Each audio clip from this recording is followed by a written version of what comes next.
فاسألوا الذكر إن كنتم لا تعلمون۔ تو اے لوگو علم والوں سے پوچھو اگر تمہیں علم نہ ہو۔ الحمدللہ رب العالمین والصلاة والسلام علی سید الانبیاء والمرسلین، اما بعد فاعوذ باللہ من الشیطان الرجیم، بسم اللہ الرحمن الرحیم۔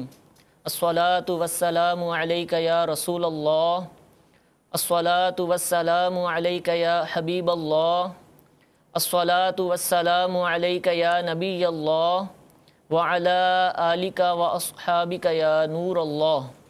میٹھے میٹھے اسلامی بھائیوں اور مدنی چینل کے ناظرین، مدنی چینل کے سلسلے دارالافتاء اہل سنت میں ایک مرتبہ پھر آپ کو مرحبا کہتے ہیں۔ سلسلے کے باقاعدہ آغاز سے پہلے درود پاک کی فضیلت سماعت کرتے ہیں۔ امیر اہل سنت دامت برکاتہم العالیہ اپنے رسالے جوش ایمانی کے اندر درود پاک کی ایک بہت ہی پیاری فضیلت درج فرماتے ہیں۔ سعادت الدارین میں ہے، حضرت سیدنا ابراہیم بن علی بن عطیہ رحمۃ اللہ تعالی علیہ فرماتے ہیں، میں نے خواب میں جناب رسالت مآب صلی اللہ تعالی علیہ وسلم کا دیدار کیا تو عرض کی، سرکار صلی اللہ تعالی علیہ وآلہ وسلم آپ کی شفاعت کا طلبگار ہوں۔ سرکار صلی اللہ تعالی علیہ وآلہ وسلم نے فرمایا، اکثر من الصلاۃ علیہ، یعنی مجھ پر کثرت کے ساتھ درود پاک پڑھا کرو۔ صلو علی الحبیب صلی اللہ تعالی علی محمد صلی اللہ تعالی علیہ وآلہ وسلم۔ میٹھے میٹھے اسلامی بھائیو، آج وضو کے مسائل، جو بنیادی مسائل ہیں، وضو کے فرائض، اس کی سنتیں اور ان فرائض کو پورا کرنے کے اندر کن احتیاطوں کو پیش نظر رکھنا چاہیے، ان کے حوالے سے انشاءاللہ عزوجل آج کے سلسلے میں ہم سوالات کریں گے۔ حضور وضو کے حوالے سے الحمدللہ آج ہم نے مسائل سیکھنے ہیں، تو وضو کی تفصیلات جاننے سے پہلے اولاً وضو میں فرائض کتنے ہوتے ہیں، یعنی کوئی بھی عبادت کی جاتی ہے، جیسے وضو ہے اس کی بھی عبادت ہے، اور وضو میں یا دیگر عبادات میں جو فرائض ہوتے ہیں، اسی طرح وضو میں جو فرائض ہیں ان کے حوالے سے بھی آپ ارشاد فرمائیے۔ الحمدللہ رب العالمین والصلاة والسلام علی سید الانبیاء والمرسلین۔ وضو کے 4 فرائض ہیں، اور 4 فرائض یہ ہمیں یاد ہونا ضروری ہے تاکہ ہمارا وضو درست طریقے سے ہو۔ سب سے پہلا جو فرض ہے وہ ہے چہرہ دھونا۔ چہرہ دھونے کا مطلب یہ ہے کہ جہاں سے بال اگنا عمومی طور پہ شروع ہو جاتے ہیں، وہاں سے لے کے لمبائی میں یہ تھوڑی کے نیچے تک، اور چوڑائی کے اندر ایک کان کی لو سے لے کے دوسرے کان کی لو تک، یہ جو چہرہ ہے اتنے حصے کا دھونا، یہ وضو کے فرائض میں سے پہلا فرض ہے۔ اور دوسرا فرض ہے دونوں ہاتھوں کو کوہنیوں سمیت دھونا، یعنی کوہنی اس کے اندر شامل ہے، اور دونوں ہاتھ دھونے ہیں، کوہنیوں سمیت دھونے ہیں، تو یہ ہے وضو کا دوسرا فرض۔ اور وضو کا تیسرا فرض یہ ہے کہ سر کے چوتھائی حصے کا مسح کرنا، یعنی اگر ہم سر کے 4 حصے فرض کریں اور وہ 4 حصے میں سے چوتھا جو حصہ ہوگا 25% حصہ، تو وہ چاہے دائیں ہو بائیں ہو، اوپر سے ہو پیچھے کی طرف ہو، تو سر کے چوتھائی حصے پر 1/4 حصے پر گیلا ہاتھ کا پھر جانا، جس کو ہم کہتے ہیں مسح کرنا۔ تو وضو کا تیسرا فرض چوتھائی سر کا مسح کرنا ہے، اور وضو کا چوتھا فرض ہے دونوں پاؤں ٹخنے سمیت دھونا۔ ٹخنا جو پاؤں کے اندر ایک ایڑی سے اوپر جو ہڈی ابھری ہوئی ہوتی ہیں اس کو ٹخنا کہتے ہیں، تو وضو کے اندر پاؤں کے دونوں پاؤں کے ٹخنوں کا بھی دھلنا یہ ضروری ہے۔ تو یہ 4 فرائض ہیں۔ پہلا فرض پورے چہرے کا دھونا، دوسرا فرض ہے دونوں ہاتھوں کا کونیوں سمیت دھونا، اور تیسرا فرض ہے چوتھائی سر کا مسح کرنا، اور چوتھا فرض ہے دونوں پاؤں کا ٹخنوں سمیت دھونا۔ تو وضو کے یہ 4 فرائض ہیں۔ ماشاءاللہ، وضو کے 4 فرائض ہیں کہ پورا چہرہ دھونا، دونوں ہاتھوں کو کوہنیوں سمیت دھونا، اپنے چوتھائی سر کا مسح کرنا، اور دونوں پاؤں ٹخنوں سمیت دھونا۔ یہ وضو کے 4 فرائض ہیں۔ تو حضور یہ فرائض تو آپ نے بتا دیے، اب ان کو پورا کرنے میں جیسے چہرہ دھونا ایک فرض ہے، اس میں کن احتیاطوں کو پیش نظر رکھنا چاہیے؟ بالکل، چونکہ ایک فرض ہے اور کسی بھی چیز کی ادائیگی کے لیے جو چیز فرائض میں داخل ہیں، تو ان میں اگر ذرا سی بھی کوتاہی ہوگی یعنی وہ فرض کمپلیٹ طور پہ نہیں پایا گیا تو یوں سمجھے وہ عبادت ہی ادا نہیں ہوئی، وہ کام ہی ادھورا رہ گیا۔ تو وضو کے فرائض میں جو سب سے پہلا فرض چہرہ دھونا ہے، تو چہرہ دھونے کے اندر بہت ساری احتیاطیں سامنے ہمیں رکھنی پڑیں گی۔ مثلاً بہت سے لوگ جب چہرہ دھو رہے ہوتے ہیں تو چہرہ دھوتے وقت آنکھیں زور سے بند کر لیتے ہیں، جس کو ہم آنکھیں میچنا اردو میں کہتے ہیں، تو وہ آنکھیں زور سے بند کر لیتے ہیں۔ اب آنکھیں زور سے بند کرنے کی وجہ سے یہ ہوتا ہے کہ جو آنکھوں کے سائیڈوں پہ عمومی طور پہ نارمل جب ایک انسان جب ہنس بھی نہ رہا ہو، رو بھی نہ رہا ہو، ایک نارمل حالت میں ہو، تو اس کے جو حصے نظر آ رہے ہوتے ہیں کھال کے، تو ان سب چیزوں کا دھلنا ضروری ہے۔ اب زور سے آنکھ بند کر لینے کی صورت میں ممکن ہے کہ پپوٹے کے اوپر لکیر سی آ جائے اور اس کے اندر کھال آپس میں مل جائے، جس کی وجہ سے پانی زور سے آنکھیں میچنے کی بنا پہ پانی اس پہ اوپر سے بھیجائے گا، جب وہ کھال کھلے گی تو اس کا نچلا حصہ خشک ہوگا، تو اس کی احتیاط کرنی ہے۔ اسی طرح چہرہ دھونے کے اندر ہونٹ بس اوقات زور سے بند کر لیے، تو جو نارمل ایک انسان جب چپ بیٹھا ہو تو دونوں ہونٹ جو ملتے ہیں، ملنے کے بعد جو حصہ ہونٹوں کا ظاہر ہوتا ہے تو اتنے حصے کا دھلنا بھی فرض ہے۔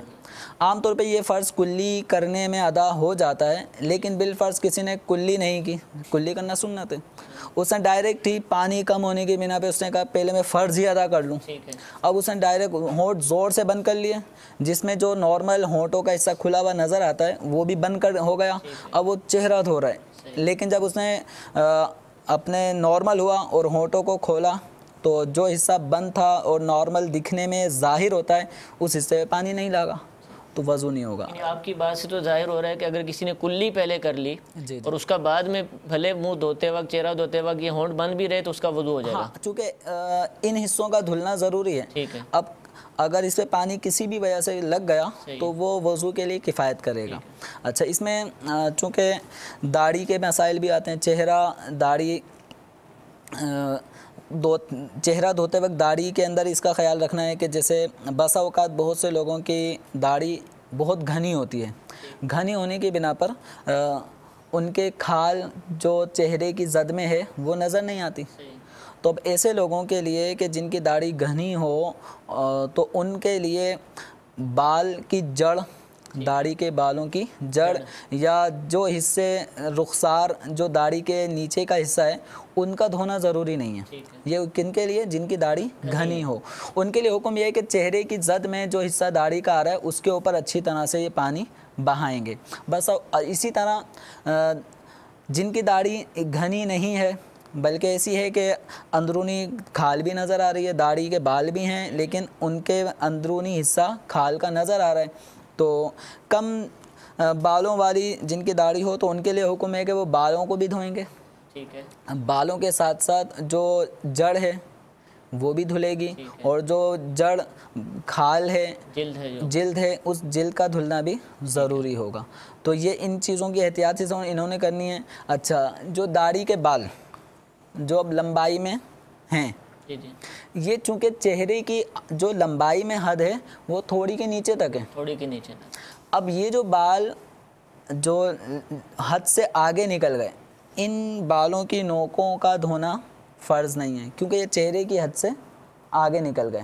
ہاں، جو داڑھی کے بال چہرے کی حد میں ہیں ان کا دھونا ضروری ہے۔ اب چہرے کی حد میں کا مطلب یہ کہ یہ جو ہڈی آ رہی ہوتی ہے، اس طرف جو ہڈی آ رہی ہے اس کے اوپر جو بال ہیں ان کا دھلنا ضروری ہے۔ اگر بال کم ہیں تو جلد کا دھلنا بھی ضروری ہے، اور اسی طرح تھوڑی کے نیچے تک کا جو حصہ ہے یہ چہرے میں داخل ہے۔ اب اس زد میں جو بال داڑھی کے آ رہے ہیں ان کا دھلنا بھی ضروری ہے، اور اگر گھنی ہے تو بالوں کا دھلنا، اور اگر داڑھی کا یہ حصہ ہلکا ہے، کم بال ہیں تو جلد کا دھلنا بھی، بالوں کی جڑوں کا دھلنا بھی ضروری ہے۔ اس کو دھونا پڑے گا۔ لیکن جو بال لمبائی میں لٹک رہے ہیں ان بالوں کا دھونا ضروری نہیں ہے۔ جس کی جلد کم ہے اس کے لیے بھی سب کے لیے حکم، چونکہ یہ چہرے کی حد سے نکل گیا۔ ٹھیک ہے۔ جب چہرے کی حد سے نکل گئے تو اب ان کا دھونا وضو میں، ٹھیک ہے، غسل میں تو دھونا فرض ہوگا، صحیح ہے، لیکن وضو کے اندر چونکہ چہرے کی حد سے نکل گیا تو اس کا اب دھونا ضروری نہیں ہے۔ البتہ پوری داڑھی کا اچھی طرح سے جڑ سے، بالوں کی جڑ سے لے کے نوک تک کھال کا حصہ یہ دھلنا سنت ہے، فرض نہیں ہے۔ یہ مکمل طریقہ الحمدللہ ہم نے سماعت کیا کہ چہرہ دھونے سے مراد کیا ہے، کہ لوگ جو ہے عموماً بس 3 دفعہ پانی ڈال دیتے ہیں، اب اس میں مکمل حصے پر پانی بہے نہ بہے، حضور یہ تذکرہ ہوا بہنے کا، تو اس کے حوالے سے بھی تھوڑا بتا دیں کہ یہ چہرہ دھونے کے لیے جو دھونا ہے اس سے کیا مراد ہے، یعنی پانی کیسے بہے گا، کیسے دھلے گا، یہ تھوڑی بتا دیں۔ عام طور پہ لوگوں میں یہ ہوتا ہے 3 دفعہ انہوں نے چلو لینا ہوتا ہے، ٹھیک ہے، اب وہ 1 دفعہ چلو لیا، منہ پہ ڈالا، دوسری دفعہ، تیسری دفعہ، اب 3 دفعہ میں وہ سمجھتا ہم نے چہرہ دھو لیا، لیکن 3 دفعہ چلو لینا یہ سنت نہیں ہے۔ ٹھیک ہے، 3 دفعہ چلو لینا اور منہ دھو لینا یہ سنت نہیں ہے، 3 دفعہ دھونا ضروری ہے، اور 1 مرتبہ دھونا فرض، 3 مرتبہ دھونا سنت۔ تو 1 دفعہ دھونے کا جو عمل ہے وہ یوں ہے کہ جو حصہ دھونا ضروری ہے چہرے میں یا ہاتھ کا یا پاؤں کا، تو ہر بال، ہر کھال کا حصہ، جلد کے حصے، اس پہ کم از کم 2 قطرے بہہ جائیں۔ ٹھیک ہے، تو 2 قطرے کا بہہ جانا یہ 1 مرتبہ دھلنا کہلائے گا، اور اسی طرح 6 قطروں کا بہہ جانا یہ 3 مرتبہ دھلنا کہلائے گا، اس طرح یہ سنت ادا ہوگی۔ تو 3 مرتبہ چلو لے کے جو پانی اپنے منہ پہ ڈال لیتے ہیں وہ سمجھتے ہیں ہم نے فرض اور سنت دونوں ہی ادا کر لیے، تو عمومی اعتبار سے بس اوقات وہ فرض ادا ہو پاتا ہے، بس اوقات فرض بھی ادا نہیں ہو پاتا، اور صرف منہ جیسے عام طور پہ سردیوں میں سردی لگ رہی ہے اور پانی کے قریب جانے میں تھوڑا سا ڈر لگتا ہے، بڑی ہمت کر کے وضو کے لیے، بالخصوص ٹھنڈے علاقوں میں اور فجر کی نماز کا وقت ہو تو ایسے میں تھوڑا سا پانی لے کے وہ چپڑ لیتے ہیں، تو پانی چپڑ لینے سے، منہ پہ مل لینے سے دھونے کا عمل نہیں پایا جائے گا، جبکہ وضو کے اندر پانی چپڑ لینا یا مل لینا یہ فرض نہیں ہے، بلکہ چہرے کو دھونا فرض ہے۔ تو اچھی طریقے سے ہم نے پانی بہانا ہے اور جو چہرے کی حدود ہیں ان کو دھونا ہے۔ یعنی آپ کے جو وضاحت ہے اس سے یہی پتہ چلا کہ چہرہ دھونا ہے 3 دفعہ یوں کرنا یہ ضروری نہیں ہے، چلو لے کے منہ پہ ڈال لینا۔ اگر مثال کے طور پر کوئی شاور کے نیچے اپنا چہرہ کر لیتا ہے اور پانی اس کے اوپر بہہ جاتا ہے، بھلے ہاتھ بھی اس کے استعمال نہ ہو، تو چہرہ دھل گیا تو اس کا فرض پورا ہو جائے گا۔ شاور کے نیچے یا بارش میں نہا رہا ہے یا پرنالے کا پانی، ٹھیک ہے، اس میں اگر کوئی نہا رہا ہے اور یوں چہرے کے اوپر پانی اچھی طرح گرا اور ہر حصے پر کم از کم 2 قطرے بہہ گیا تو اس کا یہ چہرہ دھلنے کا فرض ادا ہو جائے گا۔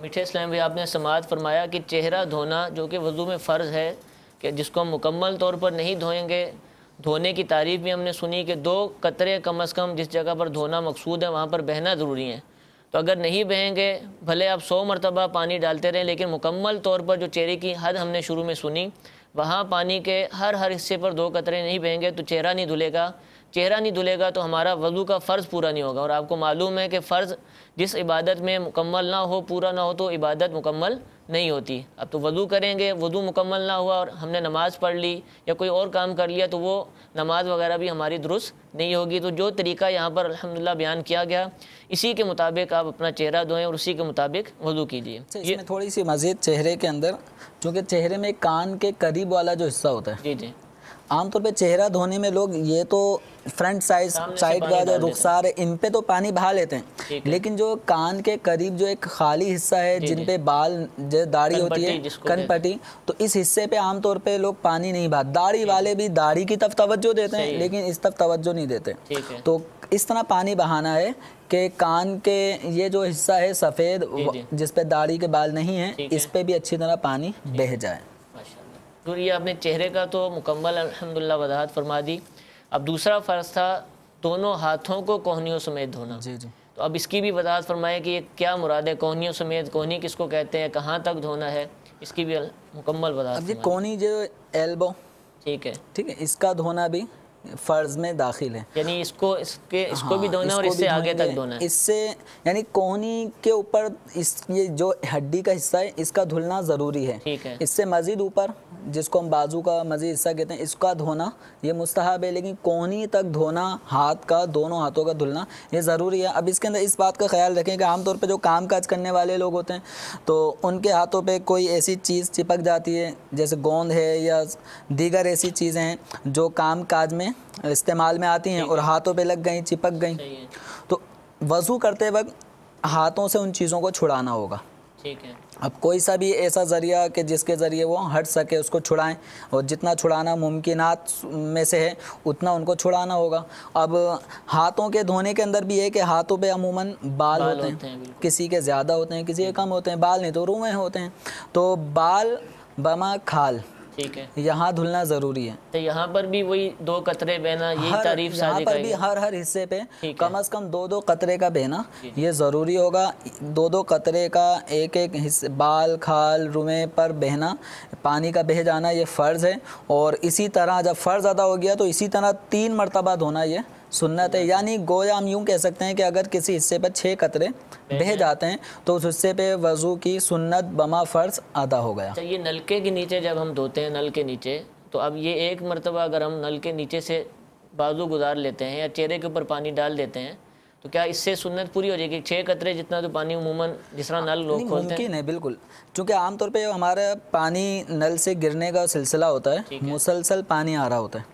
اگر ہم اچھی طرح سے اپنی ابتدا انگلیوں سے کرنا سنت ہے، مستحب ہے، تو اپنے ہاتھ کو نل کے نیچے یوں لے کر جائیں اور اچھی طرح سے دھوتے رہیں، ہاتھ بھی مسلتے رہیں. بالخصوص سردیوں میں اس کی زیادہ ضرورت ہے، کیونکہ سردیوں میں جلد خشک ہونے کی بنا پہ پانی اوپر تو آتا ہے لیکن وہ کھال سے گر جاتا ہے اور صحیح طور پہ کھال تر نہیں ہو پاتی.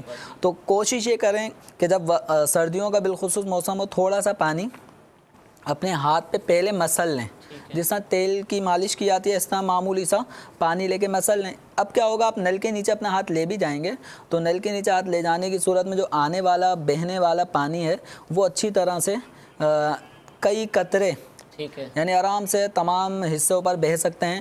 اچھا، بعض لوگ یہ کرتے ہیں 3 مرتبہ یوں چلو لے کے، تو لازم سمجھا جاتا ہے کہ آخر میں انہوں نے اس طرح کرنا ہوتا ہے. اگر آپ نے وضو کیا اور اس طرح نہیں کیا تو لوگ آپ کو چیک کریں گے آپ کا وضو صحیح نہیں ہوا. تو 3 مرتبہ یوں کرنا تو سنت ہے. تو 3 مرتبہ اس طرح لے کے یہ سمجھتے ہیں سنت ادا ہو رہی ہے، یہ سنت نہیں ہے. یہ نہ جانے لوگوں نے کہاں سے سیکھا ہے. 3 مرتبہ ہاتھ کا دھونا سنت ہے اور وہ بتا دیا کہ 2 قطروں کا بہنا یہ 1 مرتبہ دھونا کہلائے گا. 6 قطرے بہیں گے تو 3 مرتبہ دھونا کہلائے گا. نل کے نیچے جب ہم اپنے ہاتھ کو لے جائیں گے اور ہاتھ مسل رہے ہوں گے اور پانی گر رہا ہوگا تو آرام سے 6 قطرے اس پہ بہہ جائیں گے. لیکن اب اس کے اندر وسوسے میں نہیں پڑنا. اور وہ 6 قطرے ہیں، کوئی اتنا مشکل کام نہیں ہے جو آپ کو کہہ دیا وضو کرنا ہے. بس اوقات لوگ بڑی مشقت میں آ جاتے ہیں اور وہ سمجھتے ہیں فرض ادا نہیں ہوا اور فرض ادا نہ ہونے کے چکر میں وہ نل کھلا ہوتا ہے اور بے تحاشا پانی بہہ رہا ہوتا ہے. تو 2 قطرے بہنا فرض ہیں، 600 قطرے بہانا فرض نہیں ہے. بے تحاشا پانی بہا کر اسراف کر رہے ہوتے ہیں. اس سب توجہ دینی چاہیے. نل بھی بالکل ہلکا کھولنا چاہیے، بالکل معمولی چھینٹوں والا اس ٹائل میں نل نہ کھولیں. پھر اطراف میں لوگوں میں بیٹھے وضو کر رہے ہوتے ہیں ان کے اوپر چھینٹے نہ اڑیں. اس کا خیال عجیب سی حالت ہے کہ جب عام حالات میں تو آج کل نل موجود ہوتا ہے، نل سے کریں گے تو بہت زیادہ پانی استعمال کریں گے. اور کبھی کی مجبوری آ جائے، گاؤں دیہات میں چلے جائیں یا گھر میں پانی نہیں ہے تو آپ کسی لوٹے یا جگ وغیرہ سے کریں گے تو 1 لوٹے سے پورا وضو کر لیں گے. تو اس وقت وہ ان کو پانی کی حاجت نہیں ہوتی. اور جب نل سے کر رہے ہوتے تو اتنا پانی ڈال دیتے کہ شاید اس کے بغیر وضو نہیں ہوگا. محنت کر کے جب پانی لاتا ہے تو اس کی انسان قدر سمجھتا ہے. اور چونکہ مسجدوں میں وضو خانے میں پانی کی فراوانی ہوتی ہے اس لیے کر رہے ہوتے ہیں. اچھا، اگر کسی نے اس طریقے سے جو طریقہ کار ہے پانی ڈالنے کا اس طرح ڈالا اور اس کے قطرے بہہ گئے، ہاں اگر کسی نے 3 چلو یوں کر کے پانی ڈالا اور اگر وہ سب حصوں پر بہہ گیا اور کم از کم ہر حصے پہ 2 قطرے بہہ گئے تو فرض ادا ہو جائے گا. لیکن بظاہر مشکل عمل ہے پیچھے کا حصہ رہ جائے گا، یہ انگلیاں ناخن سب رہ جائیں گے. چونکہ پانی جب یہاں سے بہے گا تو یہ حصے پہ تو پانی نہیں آیا، پھٹ جائے گا. پانی آنے کے بعد پھٹ جاتا ہے. تو اس صورت میں ضروری ہے کہ نل کے نیچے لے جانے والی جو صورت ہے اس میں بہتری ہے. اور جب آپ نے ہاتھ دھو لیا، دھونے کے بعد اب اس کی کوئی حاجت نہیں ہے. جو لوگ 3 مرتبہ یہ کر رہے ہوتے ہیں اس کی کوئی حاجت نہیں. یعنی صرف ہاتھ یا جو چہرہ وہ گیلا نہیں ہونا چاہیے، 2 قطرے بہنے چاہیے. بظاہر تو وہ گیلا ہو جاتا ہے، یعنی کسی سے پوچھیں گے تو وہ یہ کہے گا دھلا ہوا ہے، وہ گیلے کو دھلا ہوا کہتے ہیں. لیکن شریعت میں جہاں بھی دھونا مراد ہے تو وہاں پر 2 قطرے بہنا ضروری ہے. صرف گیلا ہو جانا، چپڑ لینا پانی، یہ دھونے کے اندر شامل نہیں ہوگا. الحمدللہ. حضور تیسرا جو فرض تھا ہمارا سر کا مسح کرنا، اس کے حوالے ارشاد فرمائی کہ سر کا مسح کا کیا طریقہ ہے. آپ نے تو کہا چوتھائی ہے، حالانکہ ہم تو پورے سر کا مسح کرتے ہیں. پھر عورتیں اور مرد ان کے مسح کا انداز کیا ایک ہوگا مختلف ہوگا؟ یہ اس کے حوالے سے کچھ ارشاد. چوتھائی سر یہ ہے فرض مقدار نا، اور سنت ہے پورے سر کا مسح کرنا. تو عام طور پہ ہم مسلمان یہ جب سر کا مسح کر رہے ہوتے ہیں تو جہاں وضو کی اور دیگر سنتیں ادا کرتے ہیں تو وہیں پر سر کا مسح کرتے وقت فرض بھی ادا کرتے ہیں اور سنت کے مطابق ادا کرتے ہیں. تو پورے سر کا مسح کرنا یہ سنت ہے. سر کس کو کہتے ہیں؟ جس حصے پہ بال اگتے ہیں. جس کے بال ہی نہ ہو تو جس کے بال نہ ہو تو وہ کھال